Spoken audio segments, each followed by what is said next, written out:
Hello, everybody, and welcome to Monday Night Travel with Rick Steves Europe. My name is Gabe Gunning, and I have the privilege of joining you all as your host this evening as we venture beyond Europe, go through the Straits of Gibraltar, and explore Morocco with a very special guest tonight. And the person that's going to be guiding us through all of that is my friend Lucas Peters, tour guide, guidebook author, and Moroccan tour company owner. Yeah. So Lucas, clearly you're not in Morocco tonight. You're Nope. here with us at Monday Night Travel. Right here in person. Pleased, in person. What brings you to the Pacific Northwest? My grandma's 95th birthday. Oh, wow. Yeah. That's something to celebrate. 95 years young. Yeah.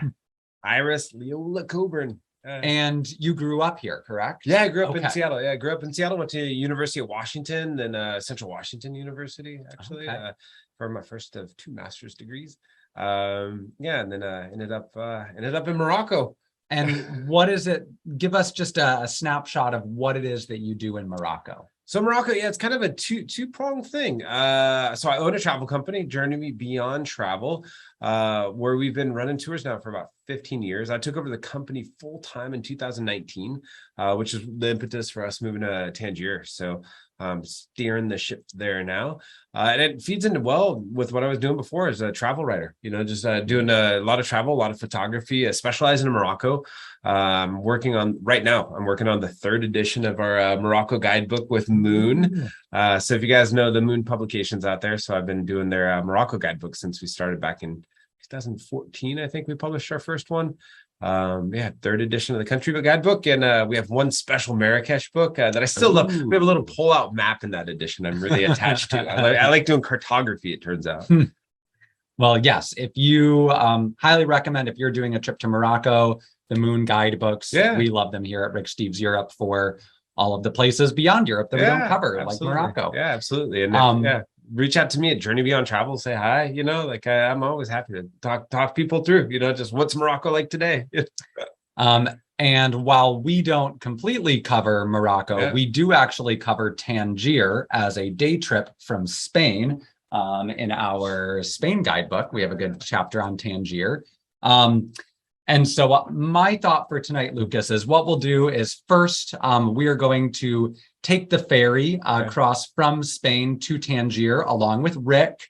We're going to use some of Rick's TV footage. We're going to explore Tangier with Rick. And then after that, we're going to send Rick back to Spain, back over the Strait of Gibraltar, and we are going to journey further south into Morocco and experience some different parts of Morocco. Very cool. Sound good? I'm looking forward to it. It's going to be amazing.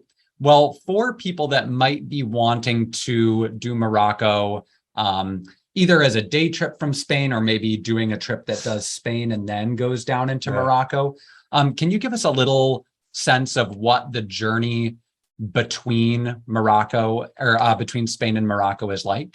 Yeah, absolutely. So of course you could fly as you can anywhere, but the coolest thing to do really is take the ferry. It's a short ferry ride. The whole thing takes about an hour. And that'll get you from Tarifa. Is my preferred point of departure from Spain, right into Tangier. And there's a few companies that do that.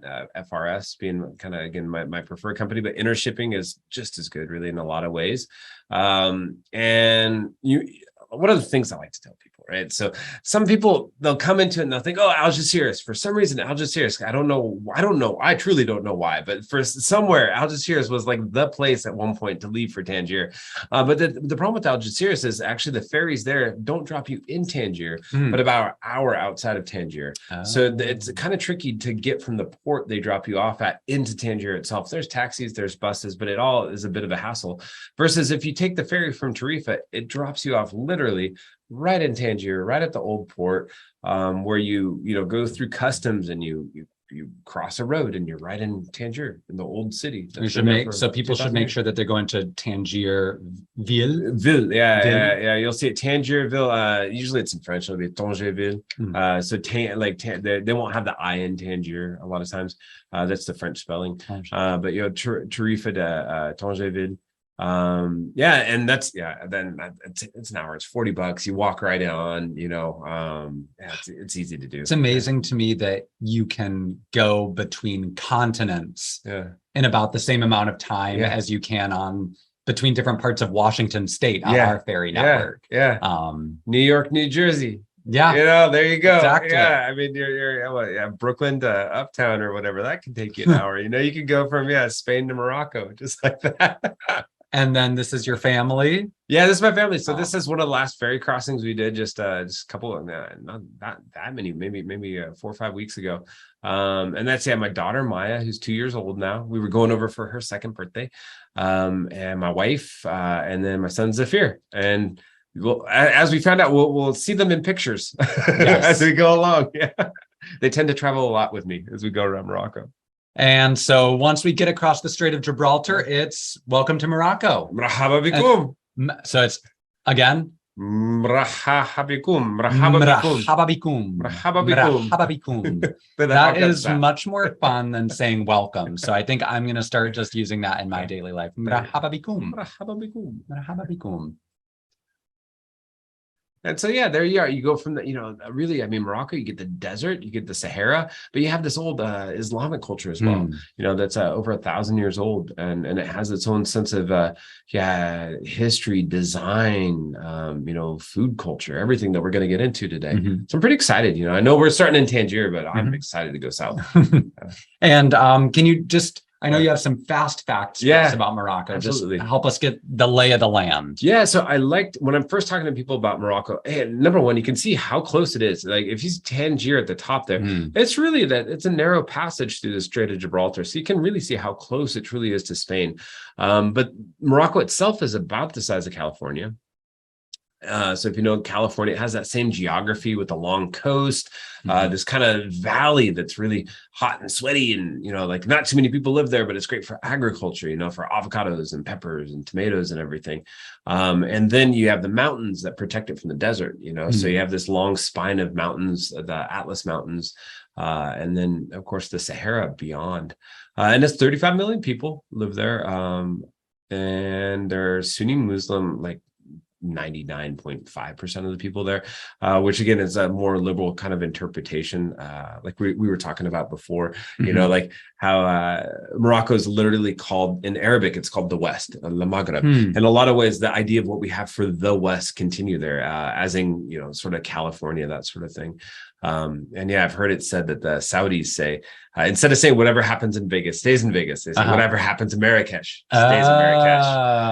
I see. And it is a constitutional monarchy. So we do have a king, His Majesty Mohammed VI, who's been in power now for over 20 years. And the local language you'll hear spoken the most is Moroccan Arabic, also known as Darija.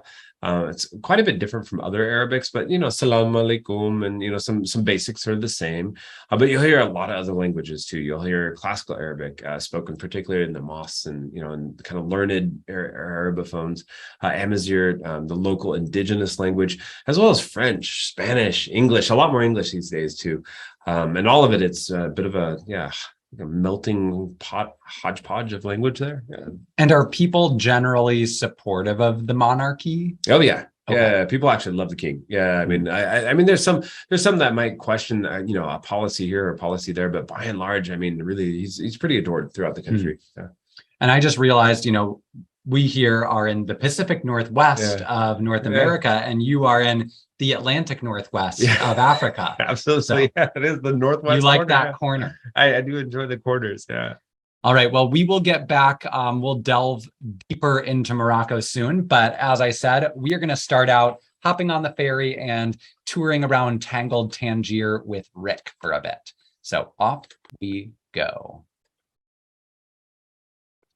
For me, Tarifa's top attraction, the fast boat to Morocco.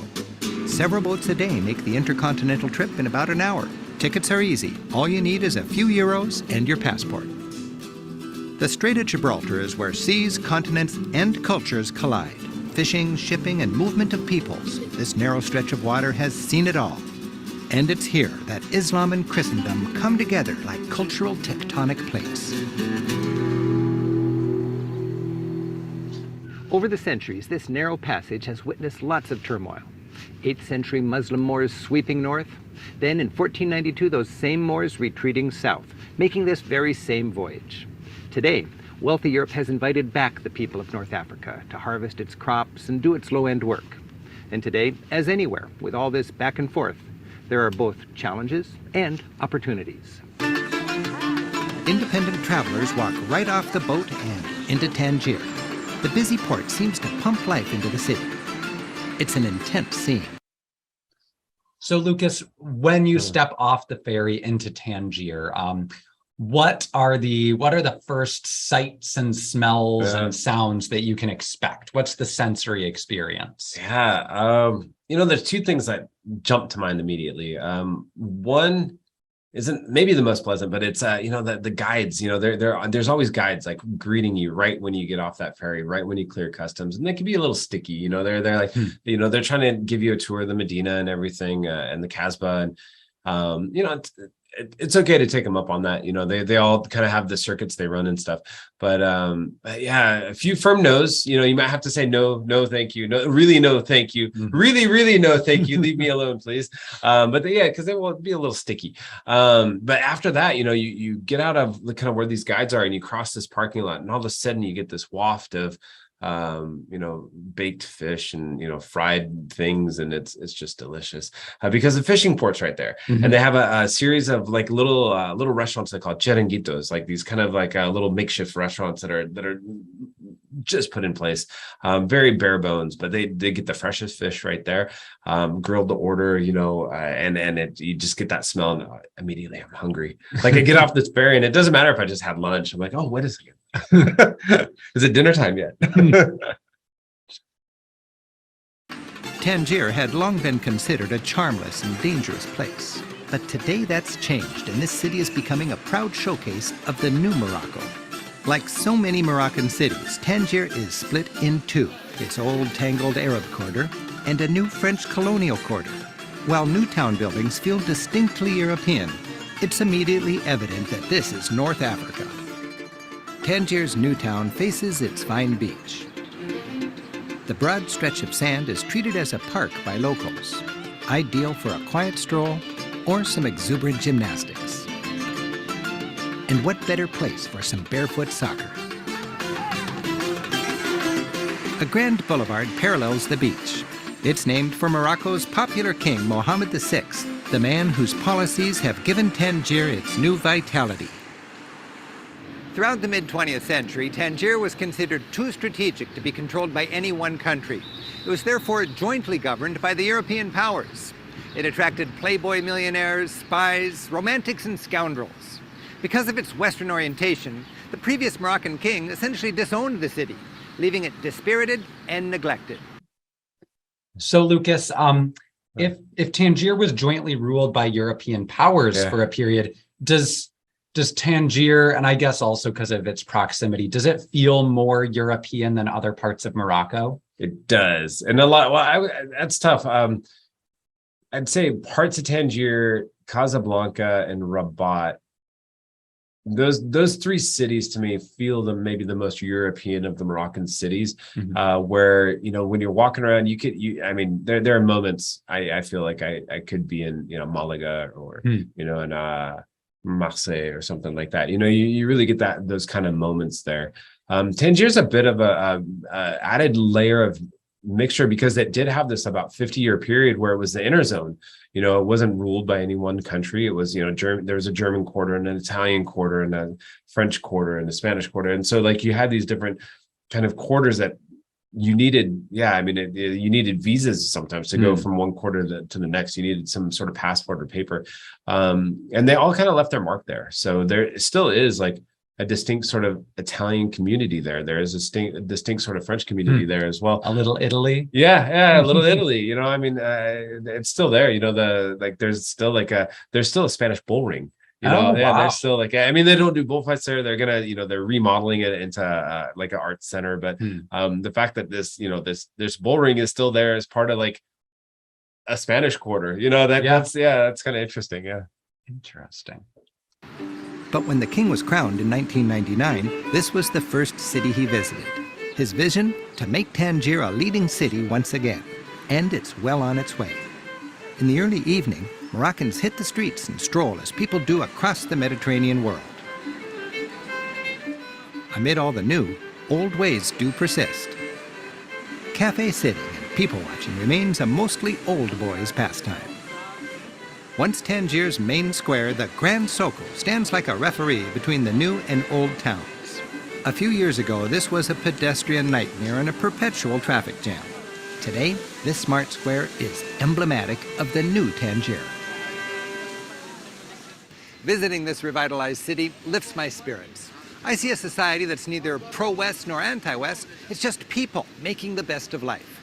It's becoming more modern and affluent on its own terms. From the Grand Soko, a medieval wall encircles the old town. Passing through the gate, you enter a labyrinthian wonderland. The old town is delightfully disorienting. When exploring on my own, I just wander, knowing that uphill will eventually get me to the castle or casbah, and downhill will eventually lead me back to the port. Expect to get a little lost. Going around in circles is part of the fun. You can visit Tangier on your own, or you can take a tour. Most visitors take a tour, day tripping in from Spain for a predictable series of experiences. They get their shopping opportunities and a few set-up photo ops. Snake charmers turn on the charm. Hustlers hustle for tips. And folkloric musicians strike up the band.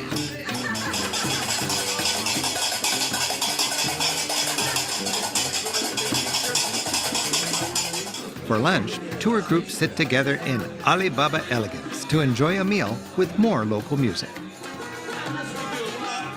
And then they follow their guide single file back down to their waiting ferry past one last gauntlet of merchants hungry for a sale.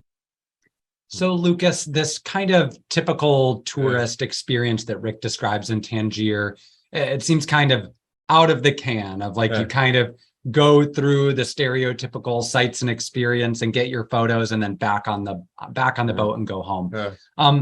I mean, even as an experienced traveler myself, Tangier looks like it could be a little bit overwhelming. So I understand the instinct to want some support and some guidance through Tangier. Is there any way to get that support but maybe have a less kind of out of the can experience? Yeah, I think, I mean, I won't talk bad really about the out of the can experience. I think there is a place for that. I think it helps you hit the highlights. And if you only have 4 or 5 hours, there's only kind of so much you can do anyway.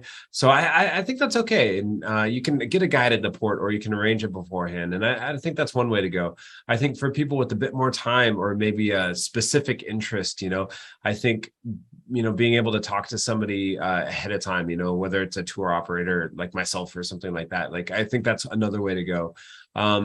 And a guidebook, honestly, like, there's my own guidebook, Rick has some great info for, Tangier there as well. You can kind of piece it together yourself too. If you were willing to kind of spend a little bit of time to map it out and you're comfortable kind of navigating a little bit, you go to any shop owner, you'll get a little bit lost in, Tangier or any of the old cities, but you can always ask a shop owner and say, hey, where's this place? Or can I get here? And people are extremely helpful.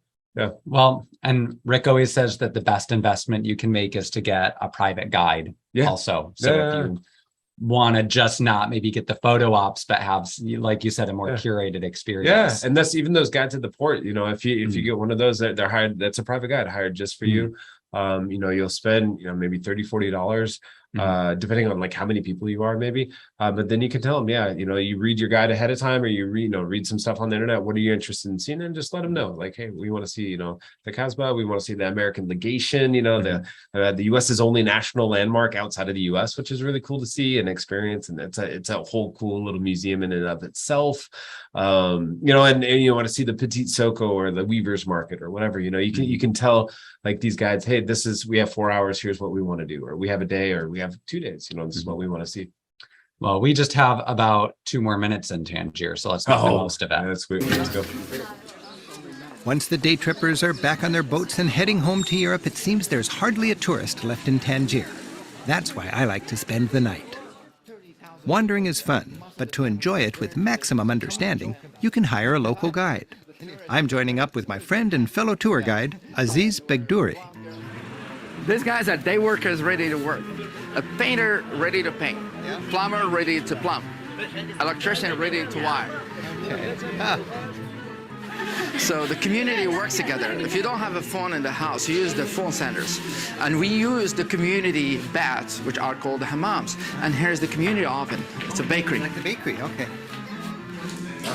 This is the oven for the community. So the families make bread every day in their home and bring the dough here to be baked. They pay him for a small fee, depends on loaves of bread they bring. So they pay him for a day or for a week or a month. This way they have fresh bread every day. And it's more than just bread. Yeah, apart from the bread, they bring fish to be roasted. Also, they bring tagines, who are the stew of lamb or chicken, and they bring homemade cookies, and also to roast the peanuts, almonds, sunflower seeds, cashews, all of that. How's it taste? It's very good. The old town is spinning with traditional artisans. And Aziz knows just which passage to duck into to witness cottage industries trapped in time. Here are the weavers. They're still working the same way as their parents and grandparents. So this is real crafts and arts that these people have learned from generation to generation. They're very happy to continue doing it. They have the patience, they have the skill, and they do it from their heart. So Lucas, these cottage industries, I'm just curious, are they still thriving? Are they threatened by kind of more mass production? And is it primarily tourists that are keeping the industries alive, or do locals try to shop from these artisans? Yeah, that's a really good question. I mean, they are threatened. You know, their way of life is threatened, and a lot of it is because of kind of cheaper, less expensive, goods largely produced, in China and stuff. Also produced actually in Morocco with the textiles, but. A lot of these guys, the traditional weavers and this whole community of artisans that are doing pottery, that are doing, the work that makes these kind of old buildings like these riads and dars we'll talk about later, from woodwork and stucco to the different mosaic work. I mean, if it wasn't for travelers and tourists, most people would say that most of these would go out of fashion and kind of become extinct. So it is us travelers who are keeping them afloat. Some of them thriving, but they are quite endangered as a type of work, I think, in throughout Morocco. That's interesting to hear that. In some ways, we hear about how tourism can kind of dilute the traditional atmosphere of a place, but there's also ways that tourism can help support some of those traditions and some of the culture. So it's interesting to see the positive effects. Yeah, absolutely. And mosaics are created the same way, by hand and without the precision of modern machinery. So how does he know where to chip? He has a design in his head, and he's working on it. And that way he knows what he's going to create. And all the designs are geometric designs, because the Muslims, they don't do faces and images, and that's very Islamic art. For the Muslims, only Allah is perfect. For us, the fact that it is not perfect is part of the beauty. In the market, wander past piles of fruit, veggies, olives, and stacks of fresh bread. You'll find everything but pork. Today, the Berber women have come in from nearby mountains with wheels of fresh goat cheese wrapped in palm leaves. The fish market is clean, slippery, and full of life. Because Tangier is a city on two seas, the Mediterranean and the Atlantic, fish is a big part of the local diet. And it's no surprise, Aziz is taking me to a restaurant that serves only fish. There's no menu, just sit down and let them bring on the food. The sink in the room is for locals who prefer to eat with their fingers. It's fish soup, tangine spinach with shrimp, baby calamari and swordfish, and the catch of the day, John Dory. Well, Lucas, I don't even eat seafood, and that made me hungry. So I understand that you've brought a little Moroccan feast for us, and that actually there's a little Moroccan, or there's a celebration. Not a little one, a big one. A big one, and not just specific to Morocco. But can you tell us what we're celebrating and what we're going to eat to celebrate it? Yeah, Eid al-Adha, or as it's known in Morocco, Eid Kabir, or the big holiday. This is the biggest holiday in the Muslim world. It's kind of like a mix of our like Thanksgiving and Christmas all wrapped up into one. It goes on for a few days, and every day has its traditional sorts of food. As you might know, this is also known as the sheep's holiday because they do sacrifice a sheep. Every family sacrifices a sheep. And that is to reflect Abraham, or Ibrahim in the Muslim faith, his willingness to sacrifice his child, his son. And what we do in Morocco on the second day is we serve it in couscous. So we have a lamb with couscous right there with a bit of a tafaya on top, which is this caramelized onion raisin bit with all these wonderful bright vegetables, zucchini, carrots. I mean, the chickpeas. Yeah, it's I'm ready to eat. It's an enormous dish. It's very heavy. And this is by actually I didn't make this at home. I'm out of home right now, so I contacted Shama. So for those of you in the Seattle area, Shama in Pike Place Market is a great little Moroccan restaurant. Hamid, the owner, Ilham, the chef there, she's amazing. She's wonderful. But yeah, they were willing to also serve it on this fezzy, wonderful like little dish. I don't know if you guys can see that. It's amazing. So yeah, we have a traditional Moroccan couscous here to enjoy, along with and I think salads down there. Yeah. Well, I was gonna say, you know what they say about clearing your plate. Neither of us can leave this room until it's done. We eat this entire couscous, and I'm a vegetarian, so you're gonna have to get going on the lamb. But while I dish this up for us, you have a couple other dishes. Yeah, let me talk about these guys right here. All right, so we also have zalouk. Zalouk you can find any time of year. It's a grilled eggplant dish. I love it when they grill it and it's a little bit smoky, actually. It has that kind of smoky flavor to it. But this is something really common you'll see throughout the year in a lot of Moroccan restaurants, cafes, and the homes. You'll oftentimes see zalouk. Another thing you're going to, and this is, by the way, vegan friendly right here. This is totally for vegetarian, vegan friends here. You can have all of that. I'll have all the lamb, and you can have all this complete with the microgreens on there. And another thing that is also vegan friendly, olives. I mean, keep in mind Morocco is on the Mediterranean, so there we love our olives. Olives and tomatoes are a huge staple of the diet. My wife, a lot of times, if we don't have tomatoes at home, she says we have nothing. She's like our fridge, everything can be full, pantries full, fridge full, but we ran out of tomatoes. Watch out, we don't have anything. We have nothing, so she must go get tomatoes. Olives. So that's a spicy olive. So watch out. It's with harissa. Harissa. It's a very kind of spicy sauce. That's delicious. All right, and what's the name of this one again? The vegan one? Zalouk. Zalouk. I'll give you some zalouk. I have some. Okay, I'll give you some lamb later. Zalouk.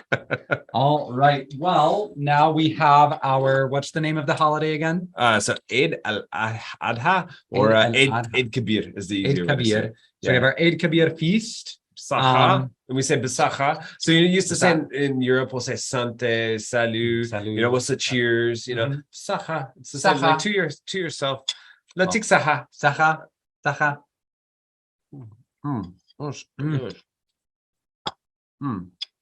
So lemony and bright. I love it. It's nothing like the couscous, like out of a box. It's something entirely different when they do it from hand. It's amazing. All right. Well, get a couple good bites in now, Lucas, because you are going to be busy. Your mouth's going to be busy. Telling us a bit more about Morocco. So we are now going to send Rick back on the boat to Spain, and we are going to venture further south into Morocco. Before we go too far south, though, I just want to hear very quickly about your life in Tangier, what your little world there looks like before we journey further south.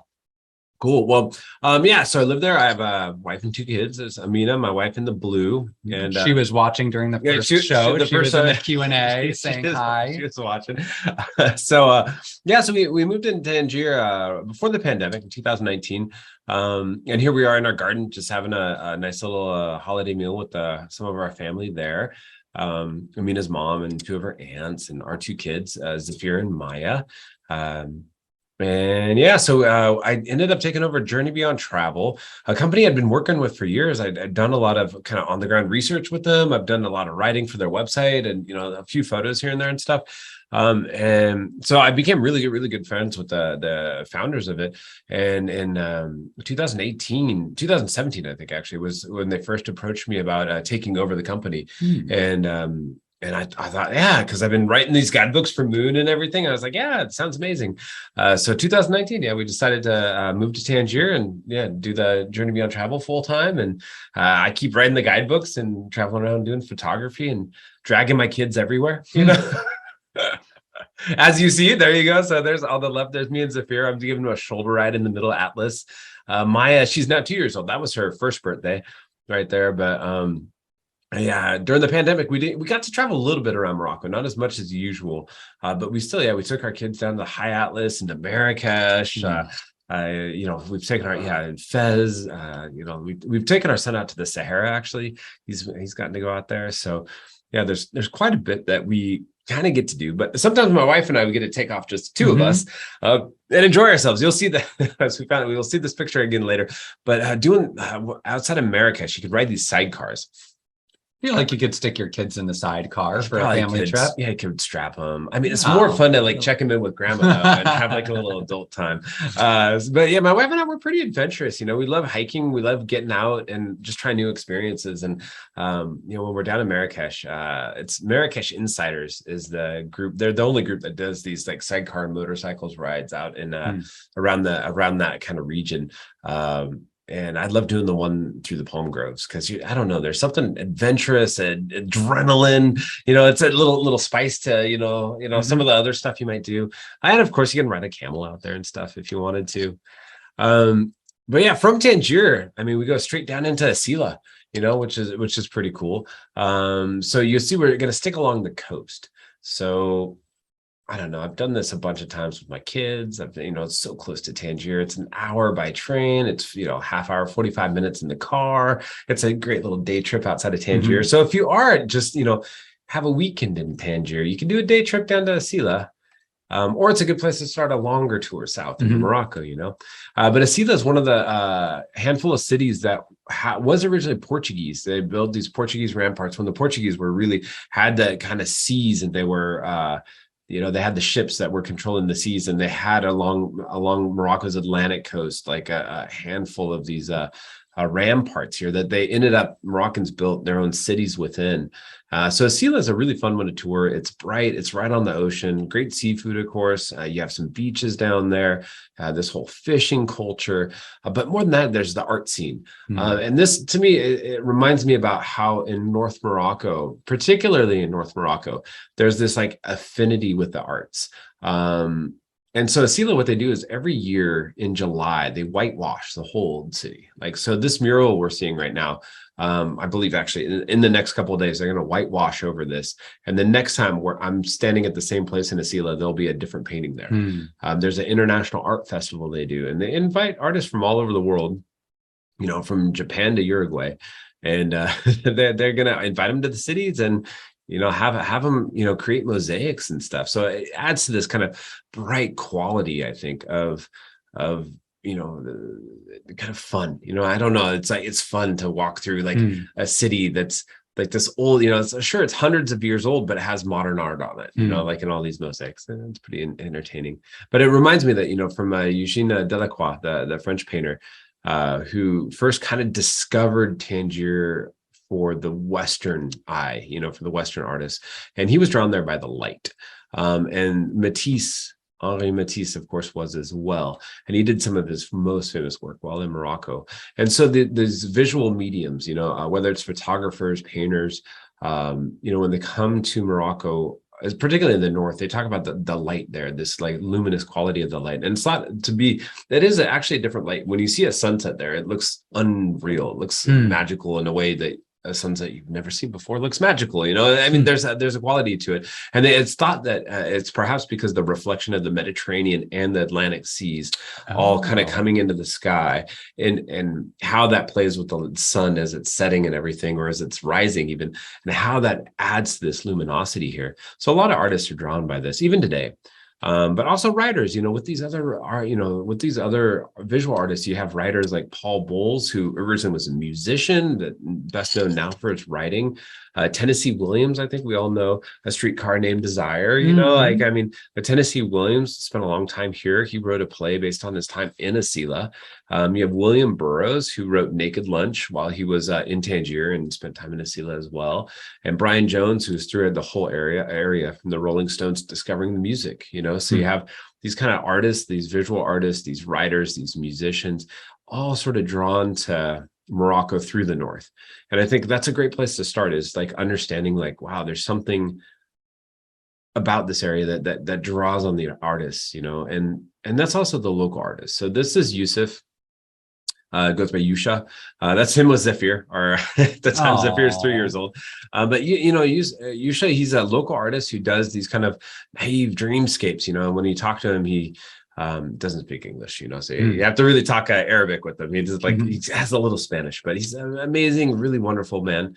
And you know, when you're talking about his paintings, he says, I have to make art. I like wake up and I have these dreams. I feel like I just have to get out. I mean, he was originally a cafe owner who just turned into an artist, you know, and he's been doing this now for 25 years. And yeah, he's super amazing. And you can see all that in a day. You know, you can go from Tangier, you can go through Essaouira, and then Chefchaouen is about a 2-hour drive away. So you can have that kind of, when you start in Tangier, whether that's, you know, a day, 2 days, 3 days, maybe, and you're saying, hey, I want to go south through the country. Think about going through Essaouira and then making your way over to Chefchaouen. Like that to me is a really, really fun start to seeing some bits of Morocco. So you can start your morning in Tangier, visit Essaouira in the afternoon, during the day, and then end that evening in Chefchaouen. And Chefchaouen is the blue city, right? It became sort of Instagram famous. Yeah, Instagram famous over the last 10 or so years for this particular blue. You know, and I think again with the arts and the visualness of it, and it just shows up in Chefchaouen in this ridiculous blue that is, I mean, it's so very particular, and it's the sort of thing that when you're walking through, again, this old Arabic quarter and everything, old Arab quarter, you're surrounded by this like blue hue that just envelops you, and it really kind of paints the world like how you see the world. And it makes for like a really incredible experience. And you'll see women still, particularly in Chefchaouen, dressed like a Jiblia, like this lady on the right here in the red striped kind of skirt, and she's wearing the shashia hat, you know, and you'll see them kind of walking around and against the blue. It's very picturesque.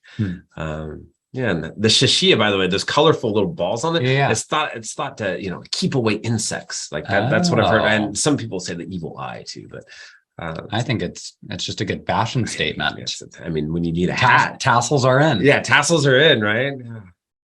Is tassels the new black? Is that? Yeah. But yeah, they make great sun hats, you know. And when you're going around, you might be stopped and asked if you want to get a head tattoo.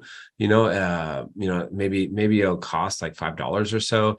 I personally haven't ever had this done because it's really for women. And you wouldn't really see a man getting a henna tattoo. It's really something that women will do before celebrations, before like a marriage, for instance, you know, something like that, just to beautify themselves. Kids love to do it, of course, you know, it's really fun stuff to do for kids. But then from Chefchaouen, we'd head south then, right? And that's really where we're going to dive into Morocco, right? So one of the stops along the way I like to make. So we're going to end this day. So Chefchaouen, maybe spend a night, maybe spend 2 nights, you know, kind of wander around. It's not a very big town. But then we're going to end this night in Fez. But before we get to Fez, I like to stop in Volubilis. Volubilis. That almost sounds like Latin with like the IS ending. I mean, look at it. It's Roman. Is that not really pretty cool or what? I mean, So Volubilis was the Roman capital of Morocco, and for me, it's always kind of amazing to think of like how far that Roman kingdom truly stretched. I mean, to have this capital in Morocco during that period, that far away from Rome, I think is kind of, awe-inspiring in a way. It's amazing. Here's my mom, by the way. Hi, Jill. There's my mom. She's hanging out with me in the Volubilis. I love to drag my family everywhere. She just needs a tassel hat. She does. We need to get her a Chefchaouen. A Chefchaouen hat. Speaking of blue, my mom loves blue. So Chefchaouen she's never been. So she's like, when can we go to the Blue City? But yeah, so Volubilis, unlike a lot of other Roman ruins, like if you've been to Rome, you can't really walk in the Roman ruins. They're all kind of set off and protected. One of the things I love about Volubilis is you can actually walk around, and it's kind of incredible to see how these, the houses are still kind of lined out. They're still like their lines are delineated right there. Like there's where this house is. You still see the columns in situ right here. And, some of them, of course, have been restored and all that. But I mean, it gives you a real idea of like a city that was here 2,000 years ago and what walking through it would be like, and the situation of it. And even more so, like some of the more wealthy houses would have these mosaics that are still in situ. They're still in place. They're still exposed to the elements. I mean, on this one, I think you can see a puddle of rainwater up on the right. I mean, these things have been here for, again, 2,000 years, and they haven't figured out a way to really get them out yet. You can see there's one small town called Tetuan where they do have some of the Roman mosaics in an archaeology museum there. But I mean, here, those are the ones they can't take out. So they leave them there. So you can see them right there. And then you end up in Fez for the night. And Fez for me, Fez. Okay. So this Bab Oujelloud, the Blue Gate of Fez, you see all these taxis out there. If you're ever you arrive to Fez, you get into the train station. If you're taking the train, you can ask for a taxi just to Bab Oujelloud. It'll drop you off right there. And when you step through this gate, it is like you stepped in 1,000 years into the past. You've gone from like ancient Rome in Morocco 2,000 years ago, and now we're going to move forward 1,000 years. So it'll be like 1,000 AD here when you're stepping into Fez. And it's incredible. You still see these mosaic, these public fountains where people use these fountains for drinking water, for cleaning water, for, you can drink from the fountains here if you wanted to. It's like a kaleidoscope. It is like a kaleidoscope. I mean, that's all mosaic work, and it's like hand chipped, like we saw in Rick's video. This is just someone's vision, in their head. They're just hand chipping all these little pieces in all these different colors, and they're going to assemble them and put them up on this public fountain. And then you see on the other picture here, you see a shot of the city, where it is pedestrian only. It's thought to be the world's largest pedestrian only zone. It was built at a time before cars, on a hillside, very narrow streets. So you don't have cars going through there. It's all donkeys, mules, really beasts of burden, used as they're used, have been used, for 1,000 years here. And you'll get to go into the places like the Madrasa Bunania, like old Quranic school, that again, this has been around since the 1400s. It's got the, 1600s off. Remember my date. Someone correct me, please. Oh, look it up in the guidebook and tell me what I wrote, please. I forget all the dates. But I mean, it's hundreds of years old. You still have the zillige there. You have the carved cedar wood. You have, all the mosaic work. You have, this impressive attention to detail that I think, I mean, again, with the support that tourists lend to this industry, we still have artisans capable of creating this, and this is the kind of thing that you'll see created throughout the country, whether it's painting pottery, like you see the different styles of pottery here, from Fezi over here to the, which is the more decorative, ornate style, like considered the most decorative ornate style in Morocco, to the, the plain green of Tamgrout, which is a particular sort of pottery treatment that's only done in that little village out in the desert, to kind of the more humble, like natural colored clay that you'll find in the mountain regions. And it's all done by hand. You'll see these people throughout the country. It's, again, these artisans are all working by hand. They're working as they have for 1,000 or so years. This tannery right here in Fez, it's very medieval. This is how they've been, dyeing leather and treating leather for 1,000 years. And again, it's people like us that are going and doing a bit of tourism and maybe buying a leather good or buying a bit of pottery or something like that keeps these cottage industries alive in a lot of ways. Have you been to one of these tanneries? Yeah, quite a few times. Yeah, they are smelly. I'll tell you that. Yeah, especially in the summer, man. Like all right. So they literally use bird poop to like cure the stuff. Like it's a pigeon. Really? There's a kid, his job is a pigeon poop scooper. And so they hire That's quite a young first teenagers. job to put on a resume. I don't know if that goes on a CV. I don't know. But yeah, so yeah, I mean, and so that's part of the thing. It just tells you kind of how smelly it is, really. Mm-hmm. But in the summer with the heat that you get in Fez as well, like it is pungent. And so what they do is when you're visiting the tannery, they'll give you pieces of mint to stick up your nose so you don't smell anything. Yeah, it's smelly, but it's medieval, it's as they've been doing it for forever. And you see this, Muhammad here working on his loom. And this is one he actually created himself, by the way. He actually created this loom by himself. It's an incredible sort of feat of engineering, and just like a detail to craft, to be able to do like this sort of stucco work from, without any sort of guides or anything. You're just doing it off memory, off feel, off, what it is that, you grew up doing. A lot of times it passed from father to son, these sorts of, these sorts of arts. Some of the other ones are like mother to daughter, like when it comes to like a lot of the carpets, that's like traditionally women would do that. So it's mother to daughter. But like this Zelige work, you see every single piece here, it's all hand chipped just by someone's memory, And earlier you used a phrase that I liked for that previous image, yeah. A kaleidoscopic cacophony. Yeah, it is a kaleidoscopic cacophony of color. I mean, it truly is. But it all comes together, with the different tones of blues and tans and, the blacks and whites and the yellows and the reds. I mean, like if I was to try to describe it, in writing, people would say, oh, that would look horrible. But you see it in person and you're like, wow, that is incredible. That's amazing. And yeah, you can see how you can look at this like literally for hours and just kind of follow it around, and let your eye wander a little bit. But all these sort of cottage industries, they're really supported by, these riads and dars, the casbahs, these places that are using the local artisans to restore and remodel and reconstruct riads, really. So it is a lot of foreign owners, some Moroccans as well, but they are interested in making these old homes into like these boutique hotels that we can use as travelers. And a lot of these boutique hotels maybe have 8 rooms, 6 rooms, 12 rooms, they're all pretty small. So they compare well to like our local bed and breakfast, like a really nice bed and breakfast, and you can see some different styles here. There's like Riyad Dar Ben Souda in Fez on the left here. And that's one that I think it's glorious in a way that it's like truly shabby chic. They've left the tiles there and the Zelige and the wood doors. They've cleaned it up really, really well, but it's been unchanged for 200 years, or 250, 300 years.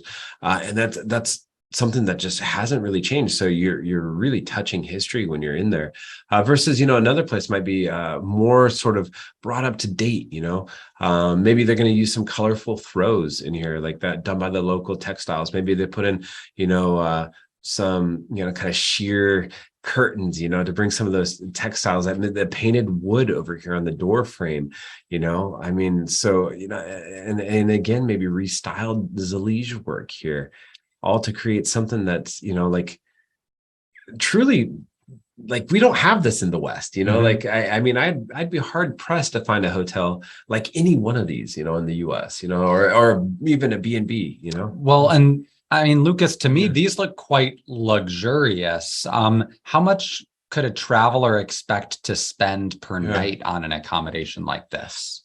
So they honestly vary quite a bit, depending on amenities, service,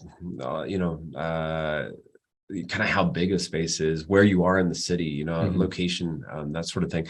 But anywhere from, $40 or $50 a night on up to, $500 or $600 a night for the really, really, 5-star kind of boutique luxury ones. But, I think somewhere in the middle, like $150, $200 a night. For a room. Yeah. And that's not too dissimilar from what you'd pay for a hotel room in Europe. And it looks like you're getting a lot more than that here. Yeah. I mean, I like to tell people, like, in terms of budget, if you if you were to travel Europe on the same budget that you were to travel Morocco, you get twice the value in Morocco. So for that, say you're going to spend $150 in a, hotel room in Rome or something. That $150 in Morocco is something special. Like it's like that $400 Rome room, I mean, it really is. At the same time too, if you wanted to keep the style of, travel the same, so if you were more comfortable doing kind of a shoestring or budget travel, you could do that in Morocco and you cut your price in half, maybe even more so. I mean, like I was telling you earlier, when I travel around, I like to find great value, and I will travel at $10 a day, including, food, accommodations and everything, I mean, because you can find deals for like, 50 dirhams, which is about $5 a night. You can find a comfy hostel bed, take care, or sometimes you can find a homestay, if you're really in the villages or something like that, which is a great way to get behind the scenes a little bit and save money and give a bit of money to people who need it. But I think by and large, the boutiques, the casbahs, the riads, man, that's where you get the best value. I mean, truly it is. It's where you get the best value. And a lot of that's to do with food. I mean, really, it's the food that there's. It will. I mean, because that's where you get the traditional Moroccan food, right? So Morocco is not really a restaurant culture. I mean, we have restaurants. People do go to restaurants, but typically, like, I would say most Moroccans, when they go out to a restaurant, they want to go international because all the Moroccan food's made at home and everybody knows the best Moroccan food is at home. And so the closest you can get that usually as a traveler is by staying in a riad or a dar or a casbah where they are just making it as homey as possible, including the food. So you can have some of the wonderful cuisine that is traditionally found in any home, from bakula over here, which is like this collard green that is sauteed over hours it is finely chopped, sauteed with garlic and olive oil, and it's just wonderful. Vegan friendly, too, which is great. Chakchuka, this salads, and of course it is a meat heavy culture, so you see a lot of lamb, you'll see like as we have today, you'll see a lot of beef and chicken too. Lots and lots of chicken. But yeah, couscous is, I always like this proverb, a handful of couscous is better than Mecca and all its sand. But yeah, Moroccan cooking classes are a great way, of course, to like get into it yourself, like kind of get your fingers a little dirty, but clean, I guess. But clean, dirty, I don't know. But like messy.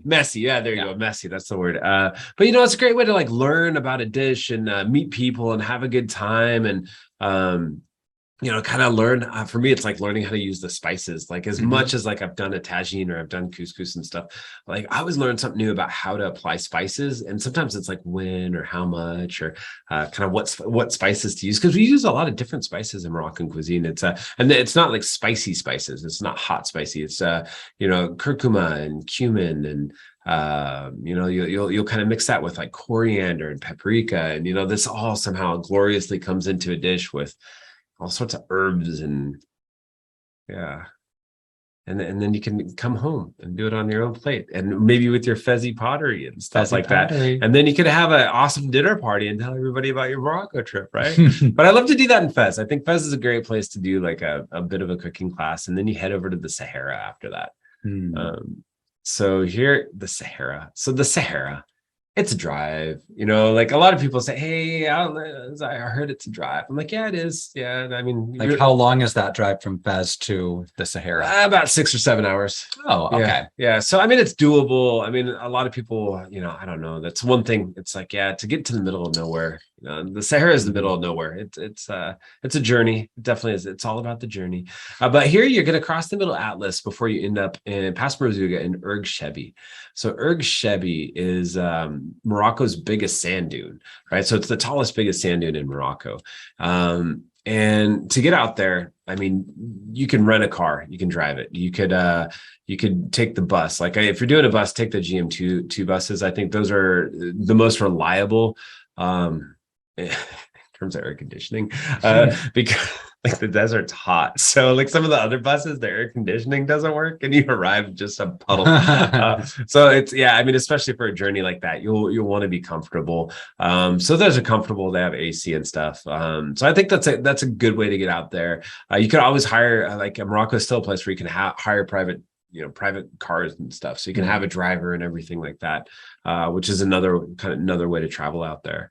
And then once you're out there, what do you do in the Sahara, right? So there's actually a lot. There's a Make ton sand to do. castles. You could, you could bring your own water. But so this part of the world was actually covered in the last ice age. So this was all under ice and everything. And what happened was they fossilized. There's big fossil digs all around here. So for me, traveling with kids, it's great for kids. My wife was out there last November, and she was traveling. So it was just her and her girlfriend. They're traveling out there, but they like fossils as adults, as adult children. And so here she is at, I won't disclose her age, but so as a woman digging fossils, and she finds like a 3-inch dinosaur tooth, and she got to take that home with her, a 3-inch dinosaur tooth. And so we have this kind of on a mantle at home. She swears she's gonna make like a necklace out of it someday or something like that. But you can find all sorts of stuff out there. And then I think so that's kind of fun. There's salt mines out there you can see, and that's pretty interesting too. But for me, it's like getting to know the nomadic people out there, because there are still like the Tuaregs and the Sahrawis that are nomadic or kind of semi-nomadic. And with a guide, you can go find where they are, and you can go take tea with them, and you can kind of have that moment where you're discovering not only another culture, but a whole nother vision of what life could be. And for me, like for those of us, I think probably all of us here, we're used to coming home at night and turning a key, and like there's a door, and we have our bed and our room and a kitchen and everything. But these people literally live their lives in tents, and that's how they're happiest. They understand that there's houses, and they've been to these houses and these villages and these cities, and they don't like them. They would rather do this. And to understand that, I think, is something, you take a tea with them, and you get to know that. And of course, making medfouna is great. That's kind of like a Moroccan calzone in a way. It's like this folded dough that you stuff, and then you bake in the sand. The sand is so hot. At certain times of the year, it's so hot that you can just bake it in the sand. So medfouna. And of course, you can ride a camel, you can stargaze, you can go sandboarding, but mint tea. I love mint tea. So here we are. Okay, so we totally, I don't know if you guys can see I have a bottle of wine, and Gabe can't find a corkscrew anywhere, a wine screw anywhere to like open this. I know, one would think that here at Rick Steves Europe HQ, we would just have wine openers all over the place. One time I was in Germany, and we used a drill to actually, with my buddy Jason, we used a drill to get it out, but we don't have a drill here either. So we're just going to have to look at this. So, so I wish actually mint tea is delicious, but the wine's also good. Morocco's, like the only Muslim country that produces its own wine. This one came from Chateau Roseland, which is right outside of Fez. It's in Meknes, which is a big wine growing region, and it has been since the Roman times. So the Romans originally started producing wine there. But this is a nice Premier Cru Chardonnay. I'll give it to you to enjoy later. So de rien, Sahara, as we learned.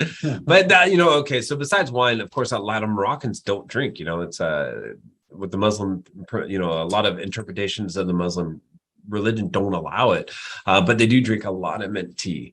So mint tea you'll have almost everywhere. It's ubiquitous. You'll have it at shops, at riads. If you're going to start bartering for a carpet, they will bring out the tea service, and you'll sit down, and there you go. There's your mint tea.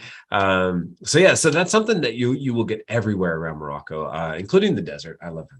It's strange to arrive to a hot place like the desert and then have a hot tea, but somehow it's refreshing. And then there's my wife sandboarding. Hi, Amina. Oh, wow. So she's sandboarding, so that that's one of the things you could do out there. They take kind of these reused, repurposed snowboards, and you can go down the sand dunes should you wish. There's also good Gnawa music in the village of Hemlia, which is about half an hour or so outside of Ergshebi.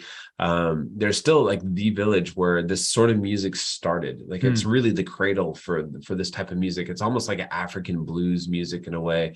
You heard it in the beginning, so in those beginning videos.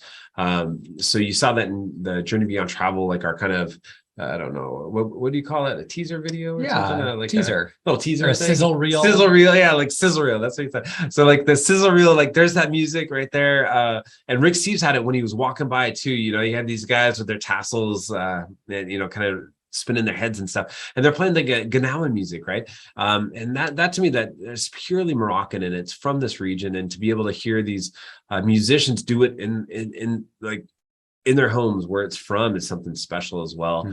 And of course, you're gonna, you know, end your night in these bivouacs out in the middle of the desert with not a lot around. You know, there's not a lot of light pollution out there, which gives the way to like Sahara nights, which are just, if you've never really experienced the Milky Way, we don't, those of us that, you know, live in cities, we don't get to see this often. I mean, I'm lucky enough to get out to the Sahara usually, you know, a couple times a year, and I'll just usually have a night out there where I spend an hour or two just, you know, counting shooting stars. You know, it's incredible. And then, so what we do from the Sahara, right? So, you know, you kind of explore the Sahara, which to me has a lot more than maybe you think about. You know, you think, oh, sand, camels, maybe. Yeah, there's sand and camels, but there's so much more. And then you get on to, you know, you're trying to get back over to Marrakech, right? And how do you do it? Because it's a long drive. So I really have enjoyed breaking up the drive along the route of 1,000 casbahs, and either Square or Where's is that kind of right around this region. Now a casbah is fortress. Oh, yeah. Okay. Yeah. Casbah, kind of like castle. Kind of like castle. Yeah. I mean, I wonder if they have the same root. I bet you if you went into the etymology of it, there's probably something there. The yeah, I bet you there's something there. I love etymology. Yeah. Oh man. I hope I hope somebody out there knows, because I feel like there's maybe I haven't thought of that before. But along this route of 1,000 casbahs, it goes right along the south side of the High Atlas Mountains. So what you see in the background here, this is what you see. You see palm trees. You're in a palm grove with these amazing casbahs. They're all adobe, you know, kind of adobe bricks and stuff. And then you have these white capped, not year round, but if you're at the right time of year, like in the winter after a snowstorm and stuff, you'll have these white capped mountains in the background. It just adds for something just kind of magnificent. There's a Saeed with his camel Jimi Hendrix. I don't know why he named this camel Jimi Hendrix, but he did. He's a funny guy. But you see these kind of like, you see this palm grove with this, you know, these kind of old adobe buildings right in here. And that's all part of these casbahs. And hiding in here, a lot of times you'll see these pools and great places to lounge and relax and, you know, take a load off if you want, or just continue exploring, you know, just kind of freshen up and head out the door again. The biggest casbah you need to know about is Eight Ben Haddou. This is a UNESCO World Heritage Site, thought to be the largest, best preserved casbah in all the world. And it's right along here, like it's right next to Where's is at.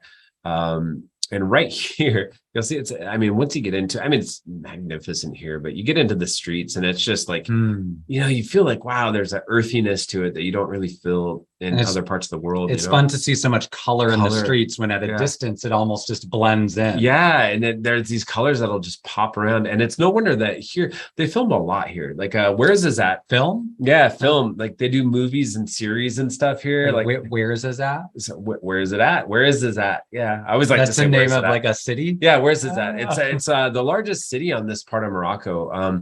But they have two big film studios there. And they've done everything from, you know, Gladiator, and I mean, I think the first big movie they ever did was Lawrence of Arabia. So that tells you how long the film industry's kind of been around. But yeah, they've recently, Game of Thrones was really big. They did a lot of Game of Thrones filming. I was just in Fez, and I don't know if this is a spoiler alert, maybe, but they were filming part of the new Indiana Jones in Fez. Oh, yeah, I didn't know that there was going to be a new one. Well, that's a big spoiler then. Yeah, so like Harrison Ford was like in Fez, you know, when I was there and stuff. Which is pretty cool. I didn't get to meet him, which is a bummer. But I did meet Keanu Reeves in Essaouira, which hopefully we'll get to at the Atlantic coast, when he was filming John Wick 3. But yeah, they do a lot of movie filming there, you know. So they do it kind of all around Morocco, but really down here. And Where's is at, which is that one right below the High Atlas, starting with the O. That's kind of where where the big studios are headquartered. And then we're going to stop in the High Atlas really quick on our way to Marrakech. And I love this because we're going from dry desert, you know, the adobe, you know, casbahs and stuff, to this lush mountains. You know, the High Atlas Mountains are just incredibly lush. The Jebel Toubkal back there is about the same height as Mount Rainier. to give you a sense of kind of scale, maybe a little bit there, if you're familiar with Mount Rainier here in the Pacific Northwest. But you see trees, you know, I mean, you get trees everywhere, and there's so many hiking trails back through here.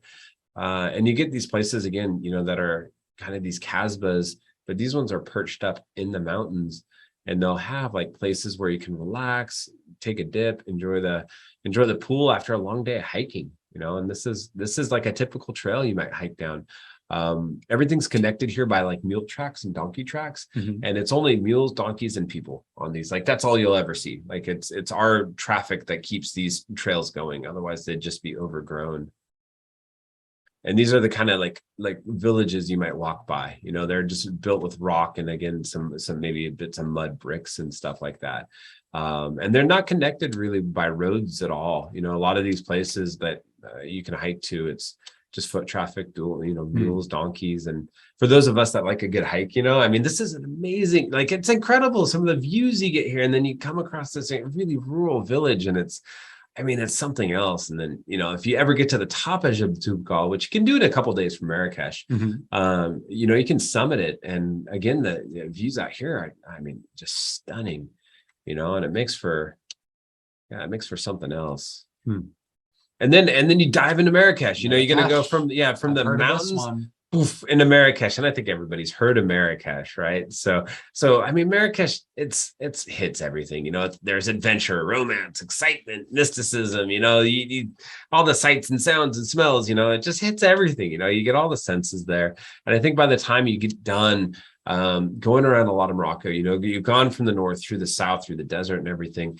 You can spend anywhere from, you know, 2 nights to 2 weeks in Marrakech. You know, it's just a city that it's large enough and it has enough going on. There's quite a bit to discover there, from, you know, museums, and like I talked about, the sidecars, there's gardens, the souks, of course, you know, that's the markets, you know, with all these artisanal goods, and a great food scene, of course.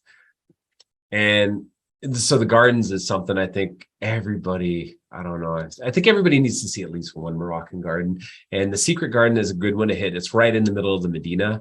And it's based on Islamic principles, wherein a garden is thought to be a reflection of heaven on earth. And a lot of attention and detail goes into the construction of a garden, what goes into it, where it's placed, how it's oriented and everything. And there are kind of these little oases, you know, within like a bustling Medina of, you know, Marrakech that's really quite busy. You can pop into this garden and all of a sudden this tranquility, you know, you feel that. And I know a lot of my friends that enjoy gardens, you know, they will bring these kind of elements of design from a Moroccan garden into their own gardens. And an updated version of this would be the Majorelle Gardens, right outside of the Medina of Marrakech. These were made famous. So Jacques Majorelle, an artist, first originally kind of had these gardens, built them out over the years, kind of reduced them over the years. And then Yves Saint Laurent, the French designer, rediscovered him with his partner, Pierre Berger, and they made it a thing. You know, they spent 20 years on this garden. Later on, with the help of Madison Cox, who's now in charge of the whole Yves Saint Laurent Foundation. And they just have this incredible garden there with this cobalt blue that's really something else. And of course, shopping. I mean, some people just go to Marrakech to shop. I mean, there's everything, like from a new dish set to, like, you know, high fashion to, like, yeah, all sorts of.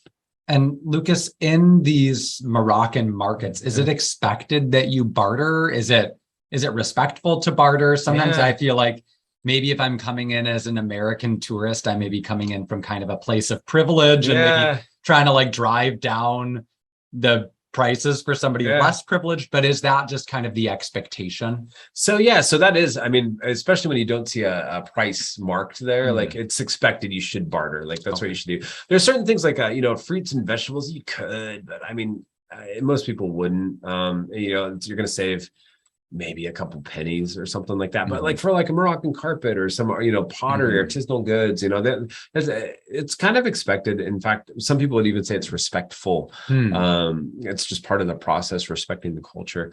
That said, that, you know, these shop owners, they're onto the game, so they know that we know that they know that we should know that they know. So you know, so the price that you get is oftentimes inflated. So we used to say cut it in half, but then they got smart to that. So instead of in half, now we say, okay, start at a third. So, you know, if they ask, you know, let's say 1,000 dirhams, so like $100 for something, maybe say, hey, how about 250 dirhams? So about $25, you know, and that's where you start your negotiation, thinking you'll end up in the middle somewhere. But one of the other things I love to do is just at the markets, you also find fruits and vegetables. So like I was saying, I often travel Morocco for $10 a day or less. And one of my kind of hacks is to fruits and veggies are really, really cheap. So you can get a great picnic for just like about $1. Just kind of picking stuff out, you know, whatever's kind of seasonal and bright and good, you know, you can make some great meals on your own as you're going out and about. And of course, textiles, you know, there's upcycled stuff. There's, you know, the carpets and stuff to shop for. Like if you ever go into a carpet shop like this one, for instance, I know like as soon as I walk in that door, the prices they're going to quote me are like 10 times what I probably should pay. And that I'm expected to barter. Like, and if I don't barter, they think I'm just like they're really fleecing me, you know, which is kind of when you're talking about carpets made of sheep wool. That's kind of funny. Ha ha ha. Dad jokes. Horrible with the dad jokes. But yeah, I mean, for me, it's just Morocco is just all these colors, you know, and you know, these kind of moments that, you know, that I don't know, make it something more interesting than just going and seeing like a monument, you know, like there's nothing truly other than maybe like Ibn Hadu and, you know, something like that. There's nothing really monumental though. Even Ibn Hadu, like you walk into and explore, you know, so it's a place that you're experiencing. And as you go, like I said, I love to eat, right? So I experience it through my stomach. So here we have some couscous, but and that's something you're going to have on the dinner table. But as you're walking about, you see some other stuff. So you'll see tagine on the right, kind of get nice and steamy. So that'll be something that is almost like a stew, cooked over an open fire. My favorite's on the left here is the sphinge donuts. So these are, oh man, these are magnificent. They give Krispy Kreme or Dunkin' Donuts a run for their money. So they're Moroccan donuts. You can get them with or without sugar. Who would get them without sugar? I think we agree. Just go with the sugar, right? If you're gonna get a donut, get the sugar. Get the sugar one. Or nothing. Yeah, but this is this is you can get a, you know, like a little ring of these for, you know, just $1 or $2, and that's great energy on the go. More healthier version would be caliente, this like chickpea pizza. There's my son on the left. He loves this. But you get this just like almost like a flan made out of chickpeas. Interesting. Again, vegan friendly, and that's something that you can sprinkle a little cumin on. You can have some spicy stuff on it, and it's really good. Another really good street food is baisat or bisara. You'll find this in all the old Medinas, and this is another really, really great soup. You put you know, cumin, you're going to put this kind of hot pepper in it. I do anyway. You don't have to. They drizzle it with olive oil and they'll serve it to you with a chunk of bread. And it's $1. You know, that's lunch for me. You know, you have a chunk of bread, that's $1. You know, if I'm traveling $10 a day, that's a fantastic lunch. You know, that'll give me the energy I need. And if you need a bit more, you can go for escargot. Ooh, escargot. Yeah, so you can do some snails or a snail soup. And you see the prices are posted there for kind of small, medium, large, you know, so anywhere from 3 dirhams, which is the equivalent of about 30 cents, to like the biggest thing you can get is 10 dirhams, which is $1. You know, I mean, who's had escargot for $1? You know, go to Morocco, you know, there's some budget travel for you. And another thing to do that doesn't cost a thing, just watch walk out on the Jama Afna. That's the main square of Marrakesh. You can't miss it. It's where the party is every night, as it's been for 1,000 years. There's storytellers, there's acrobats, there's musicians, there's snake charmers, and monkey handlers, and fortune tellers. I mean, there's everything there, you know, and it's just been going on for 1,000 years. So, I mean, at this point, we've had such a good tour. We have one more stop. Since we don't have any time pressure in the second show, we had to cut it a bit short in the first one. You are going to get a bonus city. We're going to finish in Essaouira. Yes. I know not all of you might be able to stick around, so I will remind you that if you do leave, you'll be redirected to a survey. It takes about 5 minutes. It would be hugely helpful to us if you take 5 minutes to complete it. But we are going to get to your questions after one more stop on our Moroccan Let's tour. go. All right. So if you have time, if you have a couple extra days, go to Essaouira. Okay, Essaouira is about 3 hours from Marrakech, and yeah, it's right on the Atlantic coast. And like we were saying earlier with this, with the Sila and it being in that Portuguese rampart, Essaouira is another city that's in a Portuguese rampart. It's a little bigger than Sila, but for whatever reason, it's become like this foodie capital of Morocco. There's been a lot of Moroccans that have lived in Italy or France that have come back and found their like little homes in Essaouira, and they're doing all these fusion foods there that are amazing. So if you are into restaurants, like that's like a restaurant hotspot right there. And you know, so you get the fishing culture. You're out right on the water. Here's your Portuguese ramparts with your old city inside there. And for me, I don't know, like if you can do a couple days here, it's just a great way to like end on the coast. You get the water, you get the beach, you get, you know, a little bit of a lot of great food there. I mean, and for vegetarians and vegans, because there's a whole history of this being on the hippie trail. So Essaouira was like the end point for a lot of people taking the Marrakesh Express. So it didn't actually end in Marrakesh. Like they went to Marrakesh, but then they'd hop out to the coast. Okay. And so they'd stick out on Essaouira, and that would be for a month, 2 months, a year, sometimes at a time. And in Essaouira is like with that became this whole kind of attention to what we eat in terms of like being, you know, like getting off animal proteins and finding other things. So you still have a ton of great vegan and vegetarian restaurants there, and you're right next to the beach. So there's, you know, my wife, my daughter, and my son, like right on the beach. You know, it's such a like family friendly sort of spot. It's a great place to just kind of unwind, relax. If you want to get a lot active, there's surfing there, there's kite surfing, there's lots of fun stuff to do. But it's also a place for Jewish travelers. It's a big pilgrimage to Rabbi Pinto. So he was a longtime rabbi here. He's buried here. And, you know, it's a place where people can connect with their Jewish heritage in Morocco, which is a huge deal because, I mean, the Jews for thousands of years, like before the Arabs, they came to Morocco. We're thinking maybe at the fall of the first or second temple.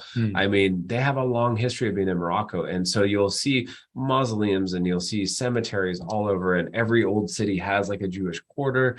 There's still synagogues where there's service. You know, Casablanca has like the only Arab. Like the only Jewish museum in the Arab world, you know, in the Muslim Arab world. I mean, it's incredible.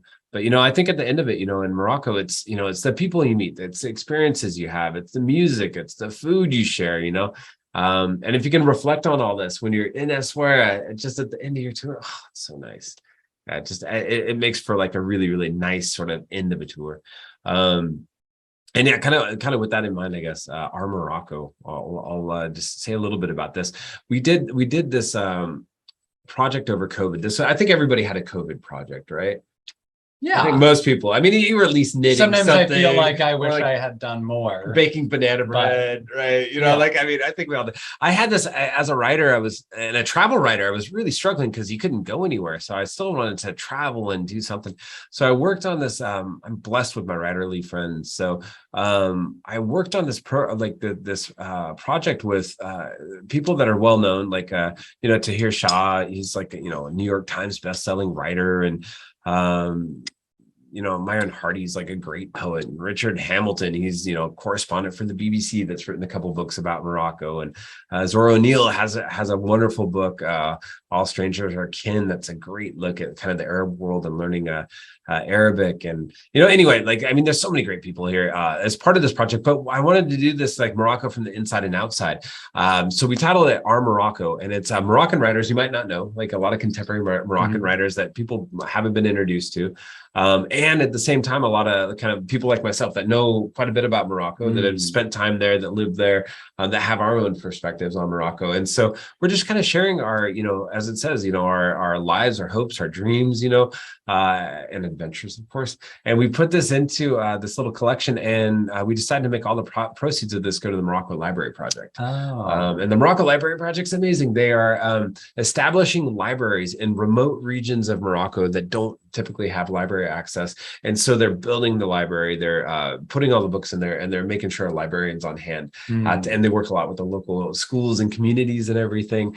And so it's a really it's a really, really fun book. It's a fun project. It goes to a good cause. So and I think for people looking to kind of understand contemporary Morocco, it's maybe a good place to start, you know. Like I think honestly, I think it's my honest opinion as the editor and the contributor, as honest as I can be and not biased, I think it is a pretty good place to start, though. Well, and it is cool that you have perspectives from natives and from expats, or, from or immigrants. Yeah, absolutely. Yeah, we have the kind of both ways. It's like this inside out sort of thing that I think it's pretty cool. I think it makes for a neat project.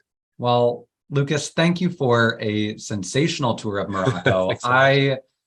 I so much enjoy working on Monday Night Travel just because I learn about so many places, even within Europe, where I've traveled a lot, that I get excited to visit. And so to have learned about Morocco, which quite frankly, I don't give a lot of thought to often, working for a European travel company, I really, really enjoyed that. We have some great questions from our viewers. Before we get to those, I'm going to quickly remind everybody, our sponsor is Rick Steves Europe. We just made our 2023 tour dates available a couple of weeks ago. So go to ricksteves.com and you can find your next tour there. So we're going to do some rapid fire questions just for about 5 or 6 minutes, Lucas. The first question comes from Lynn. Lynn is wondering, is Morocco a safe place to travel for solo female travelers? That's a good question. By and large, yeah. I mean, I'm not saying this as a 6'1" male traveler at all, but I know quite a few solo female travelers, and most of them say they feel safer in Morocco than anywhere else. You might get some catcalling if you've traveled Italy or Spain solo. You'd probably be pretty prepared for Morocco, I think. Jesse's also wondering, just for all travelers, are there any kind of customs or just societal things to be aware of to make sure that you're being respectful in a new culture? There's lots of little things. I'm still learning stuff. Like, honestly, like even now, 13 years later, sometimes people will tell me, oh yeah, you don't do that, or oh yeah, you should do this or something. I think just I think like my grandma would say, it's 95th birthday, mind your P's and Q's. It's a lot. Please, a thank you goes a long way. I mean, by and large, Moroccans are so hospitable. They really want good for you. So yeah, I think keep that in mind. And if you can learn a little bit of the local language, I think that helps a lot. But everything else is kind of forgiven. Like if you make a faux pas around the dinner table or when talking with somebody, then nothing's like a grave error. Like I would say, remember, people have been traversing Morocco for thousands of years. It's like a culture that's seen it all, from like the Carthaginians and Phoenicians and Romans to the Arabs to modern day Anglophone travelers from Seattle, Washington. They've seen it all. So nothing's surprising, nothing's too shocking. I think if you have the idea, like I want to be respectful, already you're going to be respectful. Eric is wondering if somebody wanted to learn some language. We encourage a lot of our travelers. You don't have to be fluent in the language, but it can go a long way to learn a few helpful words and phrases and just show respect again. But with so many languages spoken, which language should people invest in learning a little bit of? It's hard. If you can't do Arabic, honestly, if you could do, you're looking at a handful of phrases, work on Moroccan Arabic. I'll have to plug the Moon guidebook because my wife is awesome. She does like 4 languages. She helped me a ton with the guidebook, with the phrase book we have there. Honestly, a good phrase book, you'll find in most standard guidebooks, I think. Learn, salam alaikum, learn shukran, learn like that's like hello, thank you, learn some of these basics. And I think that would go up way more than any French or Spanish or anything else would. I recently, for our company, we had a traveler who took the time to get some basic darija down before she traveled. Rivka, if you're listening, hi out there, Rivka. But man, she had such a good time. She was like, everybody was like, wow, you learned, And I think, if you could do darija, I think that'll touch more people's hearts. Yeah. We have time for a couple more questions. Matt is wondering, how is cell phone service and Wi-Fi access there? Awesome. End of story. There you go. There we go. I've video chatted with friends from across the world from atop a dromedary in the Sahara. What's a dromedary? One hump camel. I don't think that we addressed. Yeah, we did. Yeah, one hump camel. The one hump camel. A dromedary. Yeah, I've been in the middle of the Sahara 4G network on a video call. It's great. Steve, understandably, after this presentation, is excited to visit and is wondering, what's the best time of year to travel to Morocco?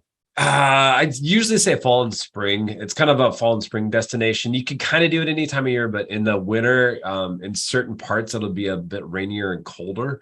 And in the summer, of course, it gets really hot, like Fez, Marrakech, the Sahara. Parts of the Sahara close down entirely. Yeah, for the summer. Yeah. So like if you're like there's certain spots that like everything's just closed. Yeah, everybody's like, well, even like the nomadic people, like they're gone. It's too places. hot. Yeah, it's too hot. They're gone. Yeah, they're somewhere else. So yeah, I mean, nobody knows where except for them. It's a mystery. But all right. Well, we have time for one more question. Before we get to that, this isn't a question, but it's a comment from Norma, who says that she was on a Journey Beyond travel tour in 2019 and highly recommends it to anyone. Yeah, Norma's great. Yeah, hi Norma. She's wonderful. Yeah. You know Norma? Yeah. Oh, hi Norma. Glad to have you on Monday Night Travel. Oh man, that's great. So the last question, Lucas. I mean, you've now been in Morocco over 10 years. Yeah. What have you most seen change in Morocco during your time there?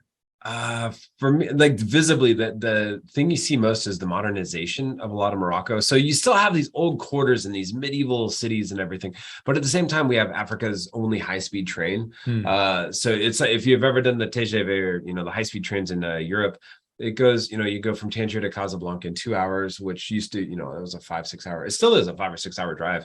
But you have these trains that are going 250 kilometers. I don't know what that is in miles, but they're going fast. They're going really faster than I can drive. And this is amazing. You've seen a Tangier, like a city like Tangier go from 500,000 people to over 2 million people in just the course of about 10 years. And with that comes a whole series of, modernizing the infrastructure for the roads. There's tunnels, there's the parks have all been kind of upgraded. All the old city, even when you walk into these old Medinas, by the way, yes, they're 1,000 years old, but they all have new plumbing, they all have new electricity in parts of them. Some of them have been like rewired for better internet and stuff. A lot of this is behind the scenes and all that, but like you wouldn't feel it, walking in there. So it's been this kind of like modernization of like the infrastructure of like how to get around and like how things are connected. I think that's the thing I kind of notice most. All right. Well, Lucas, thank you again for taking the time to join us tonight. I want to remind all of you, next week, Lisa Friend will be joined by Cameron Hewitt to discuss his 2022 travels across Europe. And then on July 25th, Rick will be back. We'll be playing bingo along with him, Rick Steves Bingo, to the Vienna episode. And lastly, I want to remind you that after this, there will be an opportunity to complete a survey. We would greatly appreciate if you could let us know your thoughts so that we can make Monday Night Travel even better for you in the future.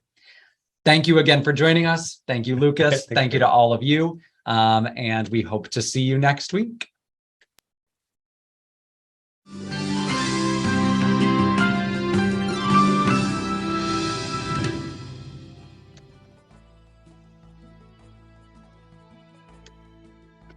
Good night, everybody. There you go.